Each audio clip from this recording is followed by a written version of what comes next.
Nah, hari ini kita akan kembali masuk di minggu pertama Kingdom Values, membahas tentang justice. Lalu minggu lalu Peter juga sampai tentang forgiveness. Dan hari ini gue akan share tentang the power of N. Ya, sama-sama katakan N. Apa sih ini? Agak membingungkan ya. Nah, tapi di sini akan banyak membahas tentang compassion, tentang belas kasihan. Nah, gue mau cerita dulu nih teman-teman. Ternyata gue tuh sering ditegur soal belas kasihan. Kalau sekarang mungkin biar lebih gampang kata-katanya empati ya. Jadi gue tuh kan punya hubungan sama istri udah kurang lebih 13 tahun ya. 13 tahun berhubungan dan akhirnya menikah sudah kurang lebih 6 tahunan lah. Nah kemarin-kemarin atau mungkin beberapa tahun terakhir sih, gue sering banget kena tegur soal empati. Biasanya statement yang dia ngomongin gini, kamu mah kurang empati, cuman jawab, oh. Nah, siapa yang mengalami, yang pacaran cuman jawab, oh. Dia udah cerita panjang lebar ceweknya, tiba-tiba cowoknya, oh. Oh, lebih baik dikit lah, di bawahnya tambahin, semangat ya. Paling ditambahin gitu doang, semangat ya. Wih, beberapa cewek jempol-jempol maksudnya apa tuh? Nah, mungkin gue juga ngerasa iya ya. Dia udah cerita panjang lebar kesulitannya hari itu, bingungnya hari itu. Tahu gak sih tadi teh, aku susah banget loh. Bawa stroller, terus jalan-jalan di mall, terus nyuapin makan. Tiba-tiba anaknya, kan istri gue suka cerita tentang ngurus anak. Tiba-tiba anaknya pengen ke toilet, aduh ribet banget. Oh, gue coba bahas gitu di chatting. Oh, semangat ya. Kok kamu cuma gitu doang sih? Nggak ngomongnya gitu doang ya, pasti chatting enggak, sampai rumah tiba-tiba. Biasa kan gitu kan, cewek tuh sampai rumah tiba-tiba, kamu tuh dari tadi ya, sama sekali nggak ada empatinya, asik. Istri saya mudah-mudahan nggak mendengarkan ini. Tapi kalau dia mendengarkan pun nggak apa-apa, karena emang itu evaluasi yang saya dapat. Berapa banyak di sini sekarang ini ngerasa kayaknya kita udah kurang empatinya. Boleh jujur nggak angkat tangan? Beberapa angkat tangan, terima kasih atas kejujurannya. Ya, kalau gue ngerasa kayaknya beberapa hari, tahun-tahun terakhir kok semakin ini ya, soal empati ini kayaknya sulit banget deh untuk gue merasakan. Entah karena kesibukan, entah karena apa ya. Nah kita lihat ada fakta nih ya. Ini fakta, kebaca gak sih? Baca lah ya. Nah jadi ada survei terhadap 1.000 orang Amerika ya. Dari skala 1 sampai 10 bagaimana empatinya mereka tuh gimana sih. Ternyata secara nasional dari tahun 2019 ke 2022 ini during pandemic ya. Ada penurunan. Ya. Dan terutama perempuan. Waduh. Perempuan 19%, secara nasional 14%. Pria 8%. Jadi semuanya turun. Baby boomer turun, baby boomer, ada yang tahu baby boomer di sini? Baby boomer tuh yang kelahirannya kurang lebih di bawah 64 gitu, pokoknya 50-60 lah yang tahun kelahiran di sini. Ada yang kelahiran segitu? Oh, okay. Nggak ada ya di sini, berarti masih oke. Gen X tuh kurang lebih kelahiran tahun 70-an lah, 70-an, 65 ke atas sampai 70-an, 15%. Nah millennials itu 82 sampai 95-an lah, 19%. Terus Gen Z juga turun, semuanya mengalami penurunan empati. Semuanya mengalami penurunan empati. Ya. Dan saya juga pernah baca gitu. Gue pernah baca analisa dari Pastor Craig Groeschel di khotbahnya. Dia tuh salah satu pendeta di Life Church Amerika. Dia ngomong, kenapa sih ini bisa terjadi? Terutama selama pandemi. Dan kita kan sekarang udah hidup di post pandemi, bener gak sih? Udah pasca pandemi nih. Kenapa? Why it happens? Nah ternyata yang pertama adalah lack of connections. Kesulitan kita membangun hubungan. Karena mungkin pandemi ya, kita banyaknya ngelihat gadget, media sosial, dan sebagainya ya, lack of connection. Yang kedua, itu adalah victim stories. Anyway, yang poin pertama ini teman-teman ngerasain gak sih, nowadays orang tuh kayaknya lebih sulit gitu bersosialisasi. Ada yang ngerasain gak? Kalau gue ngerasa kayaknya kok ini kayaknya apa karena pandemi gitu ya, orang-orang kok fear of attachment. Kayak semakin happy sendirian, happy dengan circle yang lebih kecil gitu kan. Gak senang sama orang baru, semakin eksklusif lah pokoknya ya. Gak tau cuma gue doang kali ya. Atau gue rasaan doang kali ya. Yang kedua adalah victim stories. Mungkin during pandemic kita juga katanya banyak mendengarkan cerita-cerita yang sikapnya, ya gue korban nih. Cerita-cerita korban, mental korban gitu deh. Ya. victim stories. Nah yang ketiga ini nih, aduh ini nih. Ya, obsessed to ourselves. Akhirnya guys, waktu kita memang menurun empatinya, kita jadi obses sama diri sendiri. Obses sama diri sendiri. Kurang hubungan, jadi obsesi sama diri sendiri. Ya, waktu kita banyak cerita dengar orang mengasihani diri, udah biasa. Udah banyak, gue denger di Instagram, di mana-mana cerita orang apa? Mengasihani diri. Cerita orang apa? Mengasihani diri. Cerita orang apa? Bermental korban. Cerita orang apa? Nah jadi akhirnya apa? Sudah terbiasa. Screen time-nya mungkin terlalu lama juga sih ya, karena itu yang membuat kita ya lack of connection. Siapa di sini screen time lebih dari 3 jam sehari, boleh angkat tangan? Hampir semua, udah banyak dong, 3 jam sehari. Kita hidup paling 12 jam lah ya, enggak, 8 jam tidur. Berarti 16 jam, 3 jam screen time, wow lumayan juga tuh berapa persennya. Ada yang lebih dari 5 jam sehari screen time? Wih ada, kasih tepuk tangan buat mereka. Aduh kayaknya kerjaannya apa tuh? Enggak. Gamers ya. Oke. Iya. So akhirnya gini, mungkin waktu kita fokus sama diri sendiri ya, kita terlalu zoom in sama diri sendiri. At the end kita merasa gini, lah mau empati gimana? Hidup gue aja banyak masalah. Bener gak? Coba ya, gue kasih contoh. Kalau gue lihat terus ke sini, gue melihat ada goresan sedikit aja udah masalah nih. Gue gak bisa melihat keluar. Karena kita terlalu zoom in sama diri sendiri. Obsessed to ourselves. Ya. Obsessed to ourselves. Oke. Nah gue coba tulis dulu ya problem-problem yang tadi supaya kita bisa kebayang. Nanti mungkin, karena gue akan ganti slide-nya. Yang pertama tadi apa? Connection ya. Maaf ya kalau tulisan jelek. Kebaca nggak? Kepantul? Oh ada bayangan. Nah ini better. Ini better nggak? Better ya. 2, victim story ya. Ini kan problemnya, bener nggak? Ketiga apa? Obses. Udahlah, gue singkat aja ya. Obses.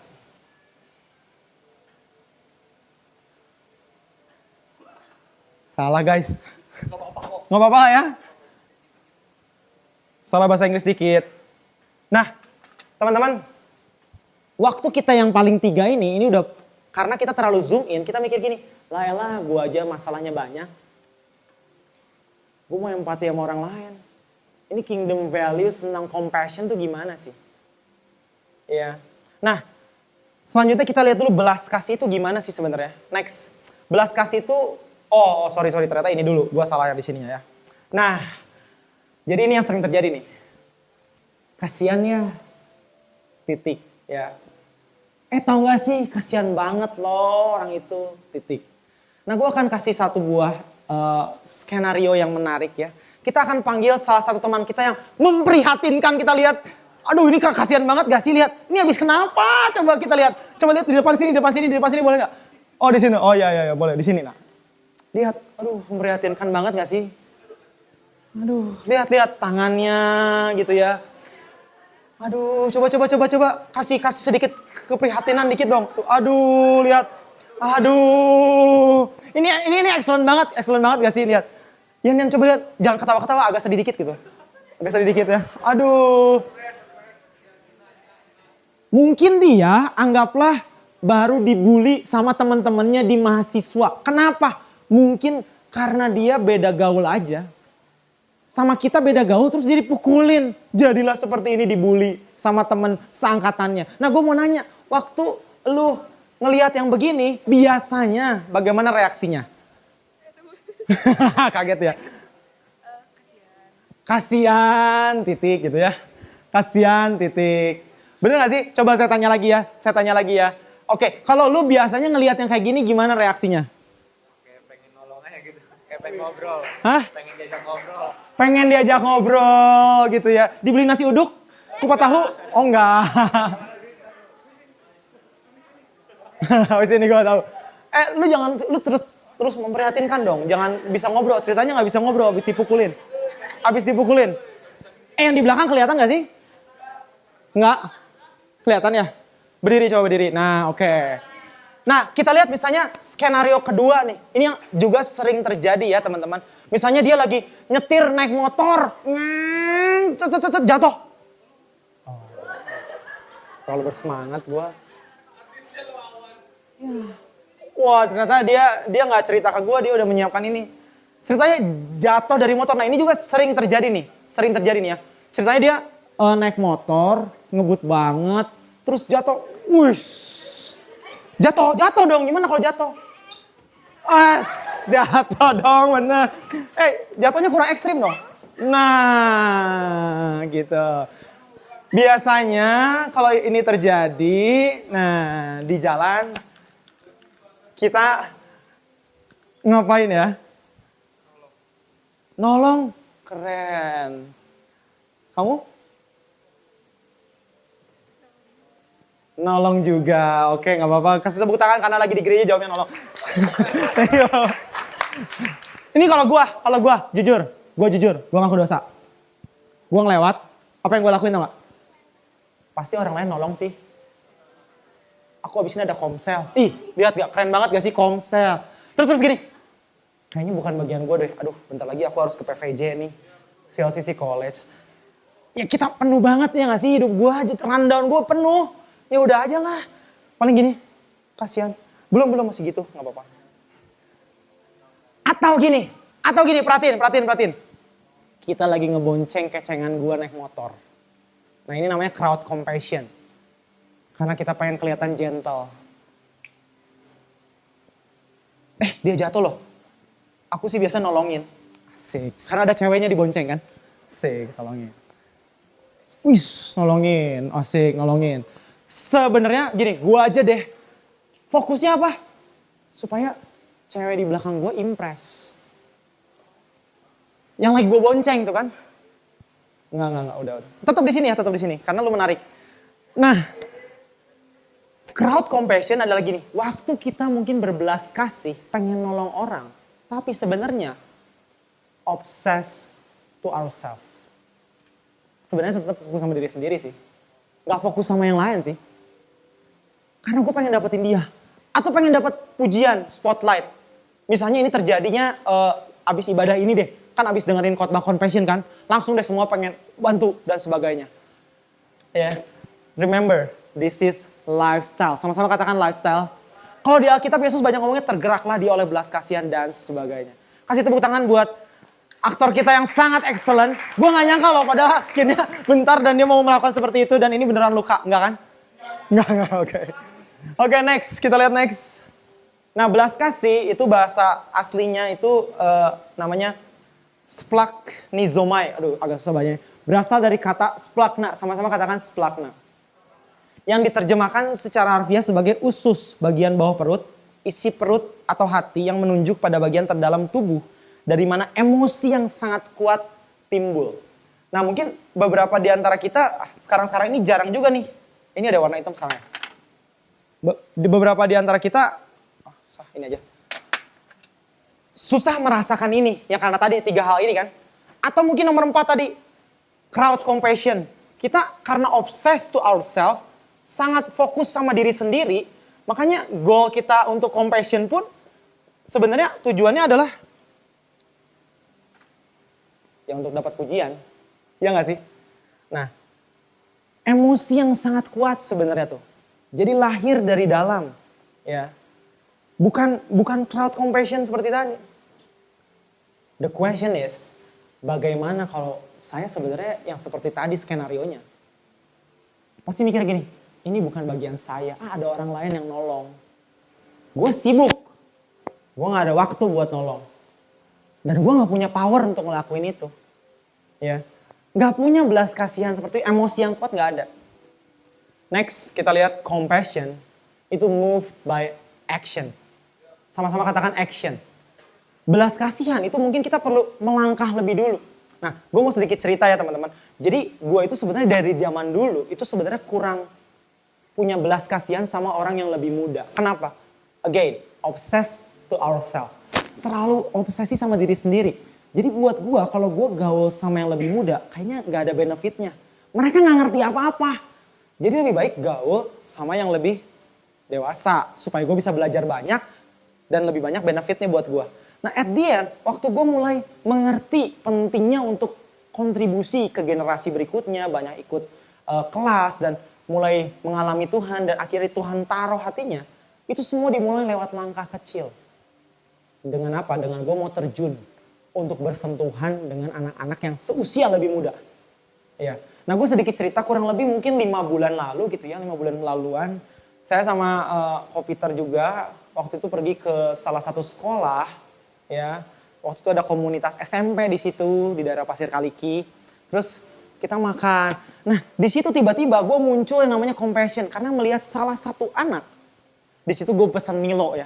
By the way gue pesan Milo. Lihat salah satu anak duduknya di ujung. Kita lagi kumpul komunitas, duduknya di ujung dan dia nggak ngomong sama sekali. FYI dia kelahiran 2009. Dia masih muda banget kelahiran 2009 anak SMP. Singkat cerita, gue ajak ngobrol dia, gue ngeliatin wajahnya penuh belas kasihan. Ajak ngobrol. Terus terakhir begitu muncul belas kasihan, ngobrol banyak sama dia. Dia pulang terakhir. Pas pulang terakhir ngomong banyak, gue pengen tahu dong cerita lu gimana sih. Di situ karena muncul belas kasihan dimulai dengan action mau ngobrol sama anak kelahiran 2009. FYI gue kelahiran 92. Jadi dia lahir gue udah punya KTP. Singkat cerita, terakhir dia lucu banget dong. Milo kayaknya enak ya. Oh pengen Milo dia. Akhirnya gue beliin dia Milo. Ayo keluar yuk kita jajan Milo. Jajan. Sambil jalan. Dimulai dari action ke sana muncul compassion. Dan the good news is next slide. Compassion, true compassion breeds action. Belas kasihan yang sesungguhnya itu akan melahirkan namanya aksi. Jadi this is the power of N. Kalau kita lihat slide sebelumnya yang crowd compassion tadi boleh nggak muncul ke sebelumnya. Yang kasihan ya, nggak ada N-nya. Harusnya ini kasihan ya. Dan saya mau mulai turun deh. Gue izin deh, sorry gue telat mungkin 10 menit. Gue cuma pengen mengeluarkan apa yang emosi di dalam gue untuk menjadi sebuah aksi. The power of N itu. Biasanya kita cuma kasihan ya. But the power of N adalah waktu kita kasihan and action. Sama-sama katakan action. Toel kiri kanannya dengan sedikit nafsu bilang action dong gitu. Oke. Dan ini yang kita lihat dari cerita Yesus tentang bagaimana true compassion. Markus 1 ayat 40 sampai 45. Seorang yang sakit kusta datang kepada Yesus. Nah ini sama nih. Gue cuma ceritain sedikit aja cerita di Alkitab. Dan sambil berlutut di hadapannya ia memohon bantuannya. Katanya, kalau engkau mau engkau dapat mentahirkan aku. Nah ini ayat 41 kita baca bersama-sama. Next. 1, pakai bahasa Inggris ya. 1, 2, 3. Kurang keras. 1, 2, 3. Jesus he reached out his hand and touched the man. I am willing, he said. Be clean. Padahal kalau teman-teman pengen tahu sedikit background ya. Orang kusta zaman dulu tuh gak boleh disentuh. Bahkan waktu itu Pastor Andi pernah share. Kalau orang kusta ngelewat dia harus menutup wajahnya dan bilang najis. Artinya apa? Gak boleh disentuh. Karena di situ culture-nya seperti itu. Tapi karena Yesus penuh belas kasihan. Bahkan banyak ayat-ayat lain yang menyebutkan bahwa Yesus penuh belas kasihan. Lihat, kata kuncinya and. Dia ngapain? Ini kalau detailingnya bagus nih. And touch the man. Kalau Rian tadi ya di sini ya. Mungkin lagi terluka. Yang seharusnya mungkin dia, ya anggaplah dia, anggaplah dia ada penyakit gitu kan. Sampai seperti itu. Gak boleh disentuh oleh masyarakat sana. Yesus tuh menyentuhnya. And touch the man. Inilah the power of N. Ya. Dan kita lihat ayat selanjutnya. Seketika itu juga lenyaplah penyakit orang kusta itu. Dan ia menjadi tahir. Segera ia menyuruh orang itu pergi dengan peringatan keras. Ingatlah, janganlah engkau memberitahukan apa-apa tentang hal ini kepada siapapun. Tetapi pergilah, perlihatkanlah dirimu kepada imam dan persembahkanlah untuk pentahiranmu persembahan yang diperintahkan oleh Musa sebagai bukti bagi mereka. Ini bicara apa? Nomor 4. Crowd compassion. Yesus tuh gak crowd compassion, jangan ngomong-ngomong. Kalau kita kan kita story, kalau bisa IG live. Itu kita manusia. Kalau ini crowd compassion dia gak gitu. Ya, habis bikin sesuatu yang viral, enggak, jangan bilang-bilang. Bahkan banyak di Alkitab dia ngomong, dia tuh kalau misalnya habis melakukan mujizat dan sebagainya, dia menghilang dari keramaian. Dia menghilang dari keramaian. Lanjut. Tapi orang itu pergi memberitakan peristiwa itu dan menyebarkan kemana-mana. Nah ini akhirnya yang menceritakan orang itu. Sehingga Yesus tidak dapat lagi terang-terangan masuk ke dalam kota. Ia tinggal di luar di tempat-tempat yang sepi. Namun orang terus juga datang kepadanya dari segala penjuru. Jesus get out of spotlight to avoid crowd compassion. Jadi Yesus itu keluar dari spotlight teman-teman. Untuk menghindari yang namanya crowd compassion. Banyak cerita Yesus di Alkitab yang seringkali dia ngomongin jangan bilang siapa-siapa. Jangan bilang siapa-siapa. Dan dia juga sering waktu habis ngelakuin itu dia keluar dari crowd. Kalau teman-teman ngelakuin ini, sebenarnya ini lagi teman-teman lagi guard our heart. Lagi menjaga hati. Karena kita manusia yang sangat mudah pride, sangat mudah sombong. Benar gak sih? Ya. Kita seringkali fokus ingin jadi spotlight. Senang jika orang-orang posting tentang kebaikan kita. Gak salah. Gak salah. Ya, tapi cara terbaik untuk kita melatih gaya hidup ini adalah gini. Avoid the spotlight. Biarlah the spotlight itu harusnya untuk, ya memang ini gue lakuin karena ini gaya hidup Tuhan. Ini Kristus dan gue mau lakuin itu. Ya.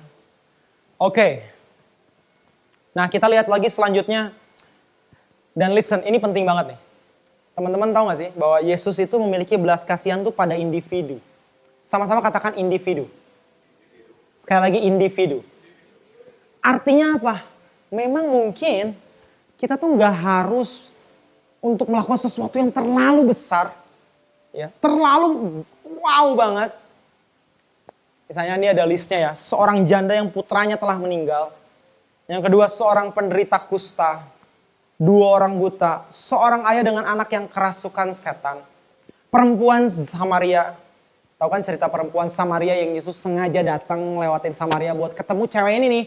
Cewek ini yang 5 kali menikah, ada yang ingat cerita itu? 5 kali nikah, terus cerai 5 kali.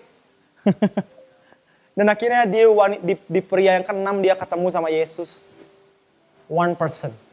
So, pelayanan Yesus dalam tergerak belas kasihan, the power of and seringkali direalisasikan lewat apa? One person at a time. Sama-sama katakan one person.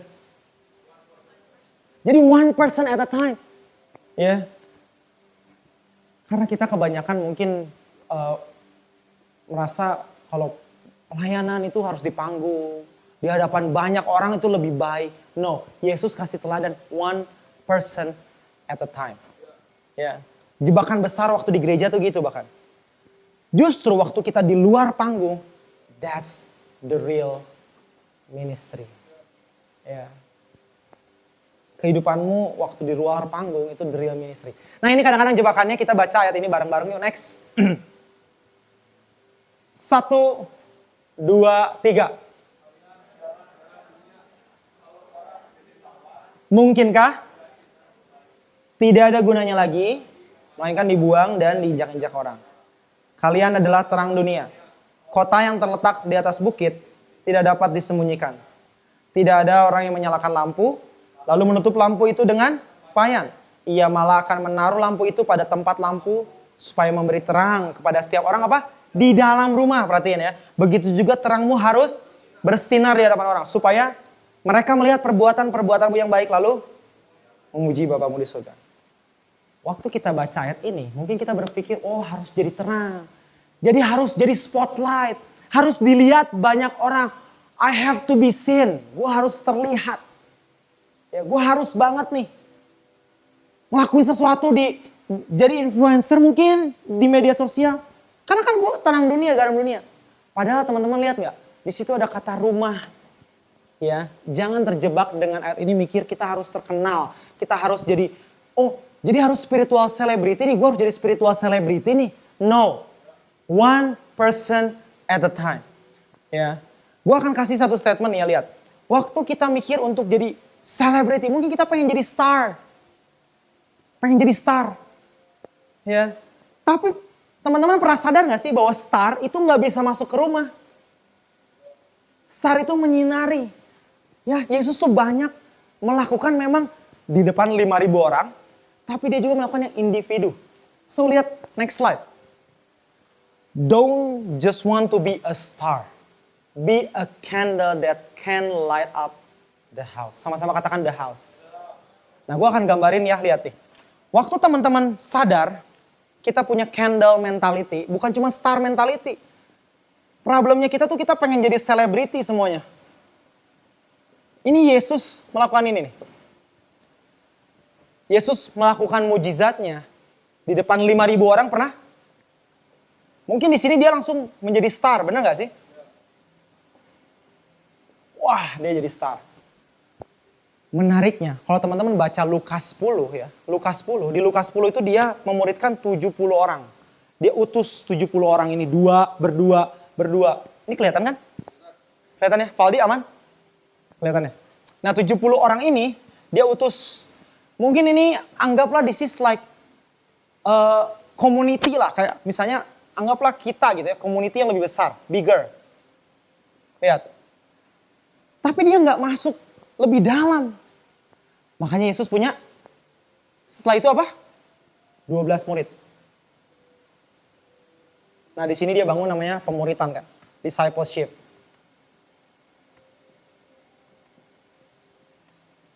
Tapi kalau teman-teman tahu, di antara 12 orang itu, ada 3 orang yang lebih dekat, benar? Dia adalah Petrus, Yohanes, Yakobus. Kenapa bisa diartikan seakan-akan lebih dekat? Karena waktu Yesus mau diserahkan ke orang-orang berdosa, dia mengajak 3 orang ini. Bahkan cerita Petrus penyangkalannya sangat diceritakan. Yesus begitu masuk ke kehidupannya Petrus. Kalau tadi teman-teman lihat di slide-slide sebelumnya juga dia masuk ke individu-individu. The problem is kita seringkali merasa untuk menjadi garam dan terang harus menjadi bintang. No, tapi milikilah ini nih. Untuk kita memberi dampak hanya 1-2 orang. Hanya beliin Milo mungkin, ngobrol ke 1 orang. The key is the power of and adalah waktu kita punya belas kasihan. Diikuti dengan yang namanya tindakan. Ya, ada 3 orang lagi. Di sini Yesus yang namanya apa? Candle. Dia masuk. Bukan berarti ke yang 12 lainnya dia nggak masuk. Cuman ada yang lebih dalam lagi. Lebih dalam lagi. Ya. Untuk kita bisa ngerti apa itu kingdom values. Make sure. Memang kita lagi membangun candle mentality juga. Karena kalau nggak kita berpikir, tadi crowd compassion itu jadi jebakan banget. Crowd compassion. So this is the problem. Nah kita mau coba lakuin ini. Gua harus mengakui bahwa zaman sekarang itu orang untuk menjadi star itu nggak terlalu sulit ya. Mungkin bisa ngomong depan kamera, ngelakuin sesuatu depan kamera. Jadi cepet banget, tiba-tiba dikenal banyak orang. Benar gak sih? Tapi hati-hati, don't just want to be a star. Be a candle. Sama-sama katakan candle. Toel kiri kanannya bilang, you are a candle. You are a candle. Gimana kita mau mulai? Dan sambil gue juga mau undang teman-teman dari Praise and Worship untuk maju. Kita mau sama-sama sembah Tuhan habis ini. Start dengan listen. Sama-sama katakan listen. Banyak kelas-kelas mengajarkan tentang berkomunikasi, berbicara di depan umum. Tapi gak banyak yang mengajarkan bagaimana mendengarkan. Padahal mendengarkan itu sangat penting. Setiap kali conversation, waktu kita obsessed to ourselves, fokus kita waktu ngobrol tuh adalah, aku lagi ngalamin ini loh. Sering gak gitu? Aku kemarin ngeliat ini loh. Tapi mulailah dengan gini, kamu lagi ngalamin apa? Lu gimana?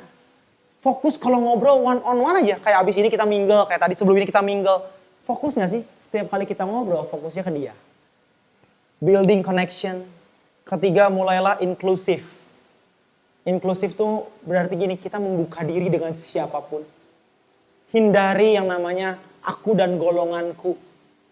Ya, kalau di kita mau bangun culture bahwa jangan hanya fokus ke, aku pelayanannya ini, pelayanan yang lain kayaknya kurang oke. Fokusnya pelayanan aku aja. Inklusif lah. Yang keempat, siap untuk diganggu, diinterupsi. Di Markus 2, teman-teman tahu gak sih cerita waktu Yesus lagi ngajar kayak gini? Ada 4 orang yang bawa orang lumpuh. Dari atap dijatuhin orang lumpuhnya. Ada yang ingat cerita itu? Teman-teman bisa lihat Markus itu. Yesus bersedia diinterupsi. Dan akhirnya dia tergeraklah oleh belas kasihan. Waktu kita mulai poin 1, 2, 3, 4, 5. Lama-lama the power of N itu mulai terlatih. Dan akhirnya bisa menjadi lifestyle kita. Yang terakhir nomor 5 itu pay the cost. Cerita tentang orang Samaria yang jatuh yang Yesus ceritakan. Ada orang yang jatuh ya? Orang Samaria yang nolong ya? Orang Samaria yang nolong. Imam besar tidak nolong, orang Lewi tidak nolong. Akhirnya dia bayarin hotelnya, dia kasih obat-obatnya. Yang nolong siapa? Orang Samaria. Orang Samaria yang nolong orang yang jatuh. Tuhan banyak mengajarkan tentang kasih. Supaya apa? Memang itulah identitasnya, tergerak oleh belas kasihan. Terakhir, transformation happens when we are compassionate and take action. Gak stop di kasihannya, tapi let's take an action. Gue ajak teman-teman bangkit berdiri.